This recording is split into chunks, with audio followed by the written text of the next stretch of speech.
그분은 당신을 받아들이는 모든 일을 하느님의 자녀가 되게 하셨네. 주님께서 여러분과 함께 또한 사제의 영과 함께 요한이 전한 거룩한 복음입니다. 주님 영광 받으소서. 그때 요한은 예수님께서 자기 쪽으로 오시는 것을 보고 말하였다. 보라, 세상의 죄를 없애시는 하느님의 어린 양이시다. 저분은 내 뒤에 한 분이 오시는데 내가 나기 전부터 계셨기에 나보다 앞서신 분이시다 하고 내가 전에 말한 분이시다. 나도 저분을 알지 못하였다. 내가 와서 물로 세례를 준 것은 저분께서 이스라엘에 알려지시게 하려는 것이었다. 요한은 또 증언하였다. 나는 성령께서 비둘기처럼 하늘에서 내려오시어 저분 위에 머무르시는 것을 보았다.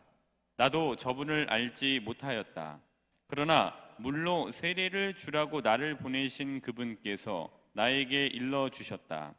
성령이 내려와 어떤 분 위에 머무르는 것을 네가 볼 터인데 바로 그분이 성령으로 세례를 주시는 분이다. 과연 나는 보았다. 그래서 저분이 하느님의 아드님이시라고 내가 증언하였다. 주님의 말씀입니다. 그리스도님 찬미합니다. 모두 자리에 앉으십시오. 니네들이 온 거를 보니 또 다시 한 달이 지났구나. 한 달에 한 번 오는데 벌써 이렇게 한 달이 지나서 또 시간이 참 작년에 왔었는데 이제 올해 1월 달에 오게 됐습니다. 그래서 이 친구들을 보시면은 한 달이 이렇게 잘 흘렀고 또 한 달을 또 다시 잘 시작해야 되겠구나라는 분기점으로 잘 삼으시면 좋겠습니다. 그리고 이제 여기 이 친구들의 여기 온 목적은 오로지 아멘만 하기 위해서 온 애들이니까 신자분들도 다 같이 애들이 아멘을 한다면은 그때 같이 아멘을 크게 하시면 됩니다. 그래서 여기는 아멘 부대, 아멘 천사팀이라고 이렇게 이름을 지었으니까요. 우리 오늘 아멘 천사팀들의 아멘과 함께 우리 신자분들도 아멘에 한번 동참해 보시는 미사로 이렇게 좀 삼으셨으면 좋겠습니다. 지지난주 월요일날 새벽미사 때 이런 고사성어를 좀 소개해 드렸습니다. 관포지교라는 이 고사성어를 소개해 드렸는데요. 이거는 너무나도 잘 알고 계실 겁니다. 그 배경 자체를. 그래서 관중과 포수가의 우정, 교제, 이거를 우리가 관포지교라고 얘기를 하잖아요. 그래서 관중하고 포수가라고 하는 두 친구 사이에 벌어졌던 일들이 이 관포지교의 배경이 되었는데, 이런 이제 5가지 정도의 일을 좀 나눠볼 수 있습니다. 첫 번째로는 어떤 게 있었냐면은 관중과 포수가가 있었는데 이때 둘이 아마 같이 첫 번째로 장사를 했던 것 같아요. 근데 이렇게 봤더니 관중이 포수가보다 더 많은 이익을 챙겨가는 걸 주변에서 이제 보게 됐어요. 그래서 포수가에게 주변에 있던 사람들이 아니 장사는 같이 고생해서 똑같이 해냈는데 왜 관중이 더 많은 이익을 챙겨가? 저 사람 믿으면 안 돼 라고 이렇게 얘기를 했더니 이제 포수가가 관중을 이렇게 쉴드를 쳐주면서 이렇게 얘기를 합니다. 아이 그러지 말어. 집이 나보다 좀 어렵기 때문에 더 많이 가져가는 것 뿐이니까 너무 그렇게 생각하지 마라 라고 하면서 이제 포수가가 관중을 감싸주죠. 두 번째로는 보은인데 이런 일들이 여러 번 있게 되니까 관중도 자기 친구 포수가에게 좀 뭔가 보은을 하고 싶어서 어떤 일을 이렇게 계획을 했지만 그 계획된 일이 성공하지 못하고 실패로 돌아가게 됐습니다. 그러니까 이제 관중이 뭐라고 했냐면은 나는 이제 이렇게 자네에게 이런 것도 못하네라고 얘기를 하는 거를 듣고 포수가가 이렇게 얘기를 하죠. 사람이 실패할 수도 있고 잘 안 될 수도 있는 거야. 그래서 아직 좋은 기회를 만나지 못한 거니까 힘내라고 하면서 이제 또 포수가가 관중을 위로해 주었습니다. 자, 세 번째로는 벼슬에 관한 부분인데 벼슬에 오르기 위해서 관중이 여러 번 노력을 했습니다만은 번번이 낙방을 하는 거예요. 그러니까 번번이 벼슬길에 낙방이 돼서 막히게 되니까 관중이 스스로에게 나는 정말 무능하고 어리석은 사람인 것 같아 라고 이제 친구인 포수가에게 얘기를 했더니 또 포수가가 이렇게 얘기를 하면서 위로를 해줬습니다. 아직 자네 운이 잘 트이지 않았기 때문인 거니까 분명히 자네가 큰 뜻을 펼칠 날이 올 거니까 힘내라고 하면서 또 벼슬길에 낙방한 또 자신의 친구 관중을 포스가가 이렇게 위로를 해줍니다. 자, 그다음에 이제 네 번째로는 어떤 게 있었냐면은 이제 전투 부분인데요. 제가 이렇게 그냥 명명을 했습니다만은 드디어 이제 관중이 벼슬길에 올랐어요. 그래서 이제 군사를 어느 시절에 어느 때인가 군사를 데리고 이제 전투를 하러 나가면 매번 싸움터에 나가면은 이렇게 군사를 데리고 나갔지만 패배를 하고 돌아오게 돼요. 그러니까 사람들이 저 관중은 겁쟁인 거야. 그리고 맨날 싸우면 이 도망만 치잖아라고 하면서 관중에 대해서도 뭐라고 막 했어요. 그랬더니 친구였던 포스가가 또 사람들에게 이렇게 얘기를 합니다. 아니야, 내 친구 관중은 이렇게 겁쟁이가 아니야. 다만 어머니께서 연로하신데 그 어머니를 모셔야 되니까 그렇기 때문에 그렇게 한 거야. 그러니까 너무 관중에게 뭐라고 하지 말어라고 하면서 또 이 포스가 관중을 이렇게 보호해 줍니다. 그러고 나서 마지막에는 왕이 획득 실패가 있었습니다. 관중과 이제 포스가. 근데 관중은 첫 번째 왕자를 모시고 있었고, 포스가는 두 번째 왕자를 모시고 있었는데 왕이 이 싸움이 벌어지면서 관중이 모시고 있던 첫 번째 왕자가 포스가가 모시고 있던 둘째 왕자에게 지게 돼서 이제 이 왕이 찬탈에 이제 왕위 획득에 이제 실패하게 됐죠. 근데 그때 포스가가 자신의 왕이었던 이제 제 나라의 환공이 그 사람이라고 하는데 그 환공에게 관중을 청거해서 굉장히 높은 벼슬인 대부라고 하는 높은 벼슬을 얻게 만들어줍니다. 이제 이런 이제 여러 가지 무슨 이제 보호해주고 벼슬길에 올랐을 때도 여러 가지 오르지 못했을 때도 얘기를 해주는 이런 관중과 포스가 사이에 있었던 우정을 가지고 이제 관포지교라고 얘기를 하죠. 그래서 이제 관중이 나를 낳아준 거는 부모이지만 나를 인정해준 것은 포스가로다라고 이제 얘기를 하면서 이 관포지교라고 하는 고사성어가 생겼다고 공부를 했습니다. 이제 저보다 더 잘 알고 계실 테니까요.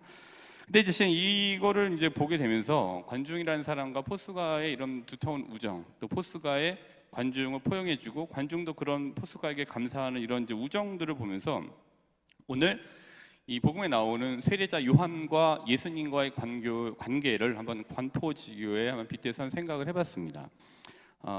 이 둘의 관계가 굉장히 서로를 물론 이제 포스가가 더 많은 포용과 인정과 이런 것들을 베풀었던 것처럼 보이지만 둘의 관계는 결국엔 이제 인정하고 또 인정받고 아껴주는 이제 우정을 이제 보여주게 되는 거죠. 이런 이제 요한과 예수님의 관중과 포스가의 모습에서 요한과 예수님의 우정을 저희가 또 볼 수 있게 되는 것 같아요. 근데 이제 그러면서 요한과 예수님의 모습, 관중과 포스가의 모습, 그러나 중요한 거는 요한과 예수님과의 관계라기보다는 그 관계를 통해서 나와 예수님과의 관계는 어떠한지가 더 중요합니다. 세례자 요한과 아니면 zakhe와 예수님과의 관계 우리가 보고 감동하고 많은 걸 배우지만 결국에는 그 부분을 가지고 와서 나와 예수님과의 관계, 또 나와 예수님과의 우정을 만들어 나가는 게 무엇보다 중요합니다. 관중과 포스가의 관계를 관포지교라고 했다면 요한과 예수님과의 관계는 그냥 저희가 이름 지어보면은 요해지교라고 할 수 있죠. 근데 요해지교보다 더 중요한 거는 나와 예수님과의 관계이기 때문에 나의 지교가 더 중요하다고 봅니다. 저는 마르코이니까 마르코와 예수님과의 관계, 마의 지교가 중요하죠. 그리고 세실리아와 예수님과의 관계, 세의 지교가 중요한 거고, 마리아와 또 예수님과의 관계, 마의 지교가 중요한 거죠. 글라라와 예수님과의 관계, 근례 지교가 더 중요한 겁니다. 그래서 이런 이제 나의 지교, 나와 예수님과의 관계를 이제 이렇게 좀 놓고 한번 보시면서 나도 예수님과의 우정을 요한과 세례자 요한처럼 이렇게 좀 키워 나가야 되겠다. 또 서로 좀 인정해주고 좀 이렇게 좀 감싸주고 때로는 좀 보호해주는 이런 것들이 사람과의 관계에서 필요하듯이 예수님과의 관계에서 예수님께서 나를 이 영적인 세계 안에서 보호해주고 또 나를 위해서 기도해 주시는 분이구나. 이분과의 우정을 키워나가는 게 무엇보다도 중요하다, 이렇게 좀 생각을 하게 됐습니다. 이런 예수님과 요한과의 관계, 또 나와 예수님과의 관계 이렇게 놓고 보시면서 요한이 어떤 단어를 좀 강조하고 있는지를 같이 곁들여서 생각을 하시는 게 좀 좋을 것 같아요. 요한은 이제 오늘 복음에서 하느님의 어린 양이라는 표현을 쓰게 됩니다. 오늘 요한복음 1장 29절부터 34절까지인데요. 한번 요한복음 1장 29절부터 34절을 한번 보도록 하겠습니다. 요한복음 1장 29절부터 34절. 여기서 우리가 이제 괄목할 만하게 좀 주목해야 되는 단어는 하느님의 어린 양, 오늘 그렇게 봤습니다. 그리고 하느님의 아드님, 두 개가 이제 같은 맥락입니다만은 결국 하느님의 아들이신 예수님께서 하느님의 어린 양이신 거죠. 우리가 이제 이 어린 양이라고 하는 표현에서 예수님께서 세상에 오신 이유, 그 다음에 예수님이 과연 어떤 분이신지에 대한 요한의 이해와 믿음을 우리가 엿볼 수 있게 됩니다. 그러니까 이 요한과 예수님의 우정은 이제 요해지교라고 말씀드렸잖아요.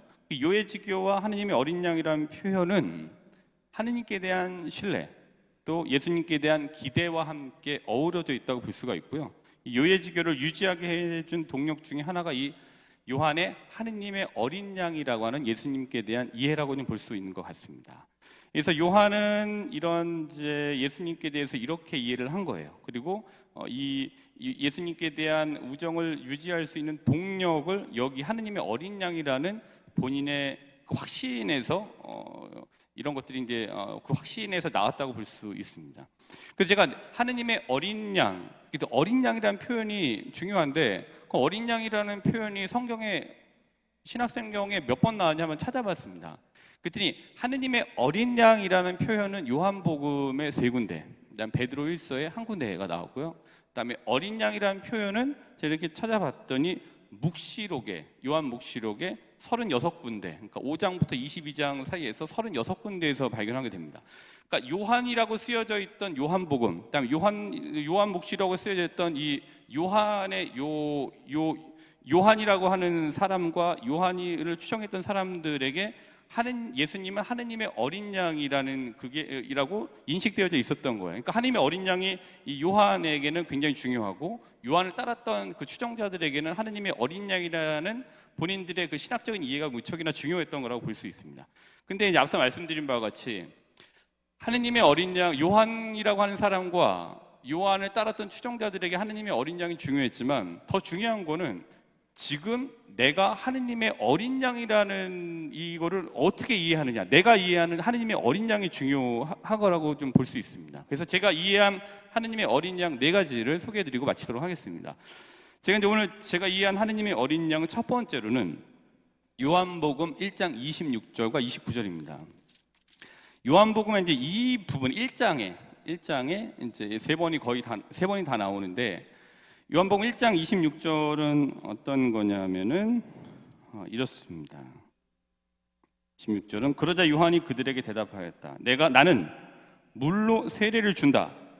그런데 너희 가운데는 너희가 모르는 분이 서 계신다. 이게 26절이에요.